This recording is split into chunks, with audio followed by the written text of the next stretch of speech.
Ada yang lebih penting daripada ini, yaitu pembatal-pembatal pahala puasa atau pengurang-pengurang pahala puasa. Antum harus sadar waktu antum berpuasa, sejak subuh argo pahala antum berjalan. Oleh karena sampai ada istilah tidurnya orang berpuasa juga berpahala. Itu bukan hadis Nabi SAW, tetapi benar.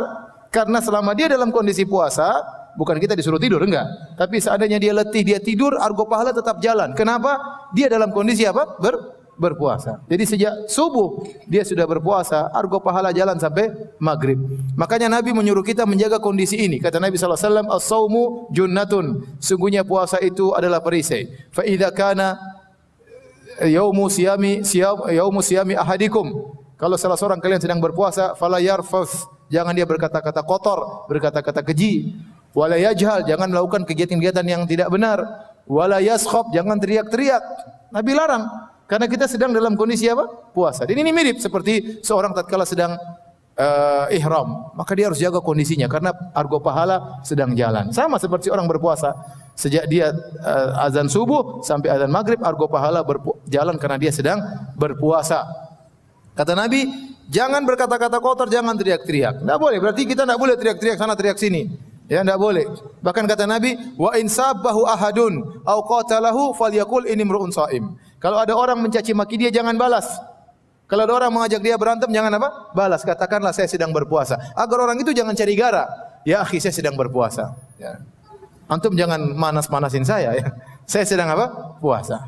Jangan balas. Jangan kita terpancing. Jangan bilang, saya lagi puasa. Nanti pada maghrib kalau mau. Pada maghrib. Di lapangan, saya tunggu kau sana. Sekarang jangan dulu. Enggak, jangan gitu. Kita jangan diladeni. Karena kalau kita terpancing mengurangi pahala kita. Makanya hati-hati antum kalau di media sosial terpancing kemudian emosi maki, bahaya. Ente sudah puasa dulu, puasa medsos ya. Kalau bisa jangan sampai pahala antum berkurang. Ya, kita harus menjaga diri kita. Makanya kata Jabir bin Abdullah, ya, beliau berkata, fa idza sumta, kalau kau berpuasa, falyasum sam'uka wa basaruka wa lisanuka minal kadhib wal maharim. Kalau engkau sedang berpuasa, maka hendaknya lisanmu, hendaknya matamu juga berpuasa, hendaknya telingamu juga berpuasa, dan hendaknya lisanmu juga berpuasa. Jangan berdusta dan jangan kau melakukan perkataan-perkataan, mengeluarkan perkataan-perkataan yang haram. Wada anka adzal jar, jangan kau ganggu tetanggamu. Wal yakun alaika waqarun wa sakinah. Hendaknya kau dalam kondisi bersahaja, tenang, ya. Kata Jabir bin Abdullah, ya. Wala taj'al yauma saumika wa yauma fitrika sawaan, dan jangan kau jadikan hari puasamu sama seperti hari-hari biasa. Enggak boleh disamakan. Anda argo pahala sedang berjalan. Maka jaga hari-hari puasa kita dengan menjaga akhlak, menjaga pandangan, menjaga pendengaran. Ya. Di sana ada dosa-dosa yang para ulama menaskan bahwasanya itu membatalkan pahala puasa. Contohnya dusta, contohnya ghibah. Kata Nabi sallallahu alaihi wasallam, rubba shaimin laisa lahu min siyami ilal ju' wal atash. Betapa banyak orang yang berpuasa, dia tidak mendapatkan dari pahala puasanya kecuali lapar dan dahaga. Wa rubba qaimin laisa lahu min qiyamihi illa sahar wa ta'ab. Betapa banyak orang yang salat malam, salat tarawih, dia tidak mendapatkan dari salat malamnya kecuali hanya begadang dan keletihan. Ini sabda Nabi sallallahu alaihi wasallam. Dalam Sahih Al-Bukhari kata Nabi sallallahu alaihi wasallam, "Man lam yada'al qaula az-zur wal jahla wal amala bihi, falaysa lillahi hajatun fi ayyada'a ta'amahu wa syarabahu." Barang siapa yang tidak bisa meninggalkan perkataan dusta tatkala sedang berpuasa, Allah tidak butuh dengan lapar dan dahaganya. Ini kata para ulama, siapa yang dusta batal puasanya, batal pahalanya.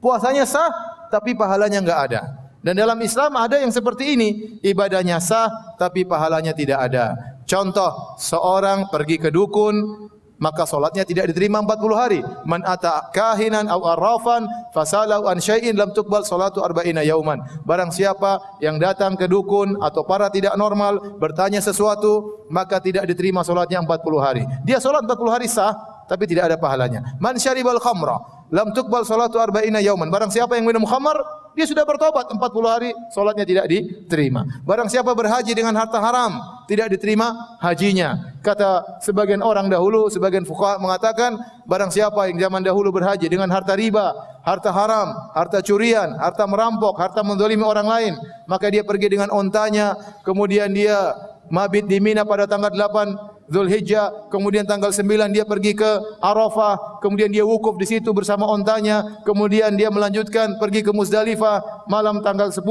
kemudian selanjutnya, maka yang haji adalah ontanya bukan dia. Kenapa? Karena dia berhaji dengan harta yang haram. Dia berhaji dengan harta yang haram.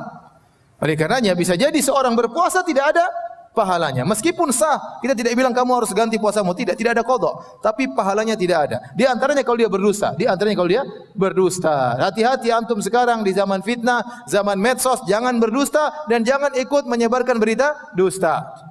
Jangan ikut menyebarkan berita dusta. Saya pernah ngisi suatu pengajian di suatu stasiun televisi, ya, di titik-titik TV, pokoknya adalah. Saya ngisi di mereka pegawai, bukan di live, bukan, tapi pegawai-pegawainya.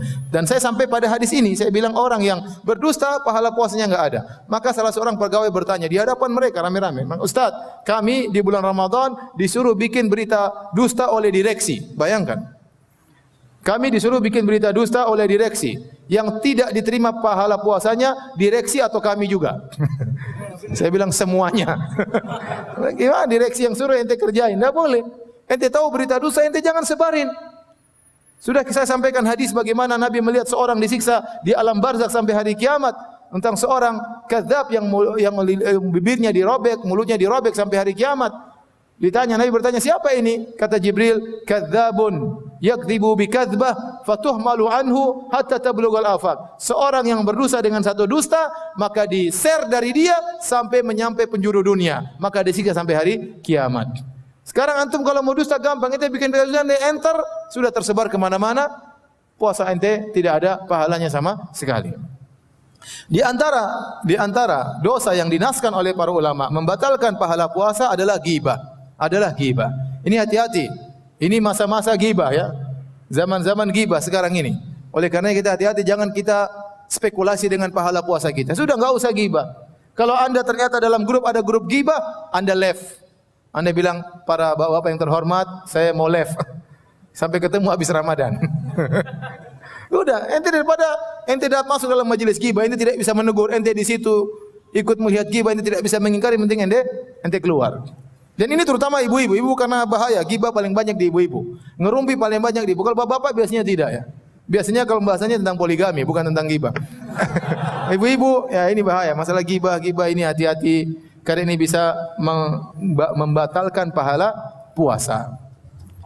Adapun Ibnu Hazm Al-Andalusi dalam kitabnya Al-Muhalla, dia berkata, siapa bermaksiat puasanya batal, bukan cuma pahalanya, puasanya batal. Harus diqadha. Ini pendapat Ibnu Hazm. Tapi pendapat tidak kuat. Yang benar puasanya tetap sah, tetapi pahalanya yang apa? Yang batal. Oleh karena tadi kita ingat nasihat dari Jabir bin Abdullah, "Idza sumta," kalau kau berpuasa, falyasum sam'uka wa basaruka. Hendaknya pendengaranmu puasa, matamu juga puasa. Dan ikhwan, kita sekarang di zaman yang penuh dengan fitnah, ya. Antum selama di bulan Ramadan jaga pandangan. Kalau bisa tidak usah nonton macam-macam, enggak usah nonton. Kalau bisa enggak usah nonton berita, enggak usah nonton. Karena ente nonton berita, yang bawa berita cewek. Cewek cantik, pakaiannya seksi. Dia tidak tahu bulan Ramadan. Dia tidak peduli ya. Apalagi saya pernah menonton zaman dulu ada seorang artis ditanya, "Mbak, kenapa berpenampilan gini-gini?" Kata dia, "Saya niatnya menyenangkan orang." Repot. Bulan Ramadan dia pakai jilbab menyenangkan para penontonnya ya. Ini membuat pahala orang-orang kena roaming seluruhnya. Ya, berkurang. Kalau kita melakukan maksiat, pahala kita berkurang. Makanya ada teman saya pernah cerita, "Ustaz, saya pernah umrah, habis umrah travel bawa ke Mesir, kemudian kita nonton tarian perut di Mesir." Saya bilang, ente pahala umrah ente kena roaming. Harusnya kalau ente mau nonton dulu tali perut, baru ente bertobat kepada Allah. Kalau memang ente harus bermaksiat. Tapi kalau ente habis umrah kemudian sudah berbagai macam pahala, terus ente nonton tali perut, kena roaming. Nah kita demikian kalau kita puasa, kita lihat yang macam-macam, kena roaming. Nabi dulu bersabda, "Iyyakum wal julusa fit turuqat." Hati-hatilah kalian, jangan duduk di pinggir jalan. Jangan, kenapa? Karena banyak yang kita lihat. Banyak yang kita komentari, lihat orang gemuk banget, ghibah. Lihat orang kurus banget, ghibah. Coba bayangkan. Lihat cewek melotot. Lihat ini norak, kita susah enggak komentar. Makanya jangan duduk di pinggir jalan.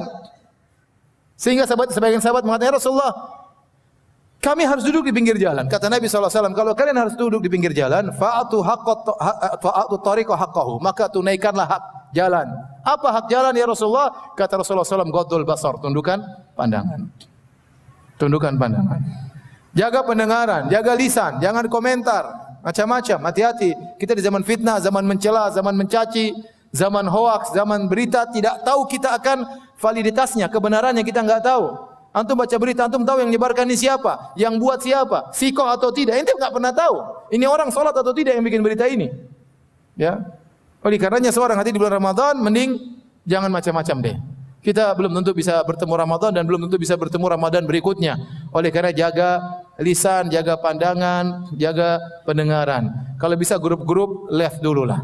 Ya, grup-grup kalau bisa ditinggalkan agar kita bisa konsentrasi beribadah di bulan Ramadan.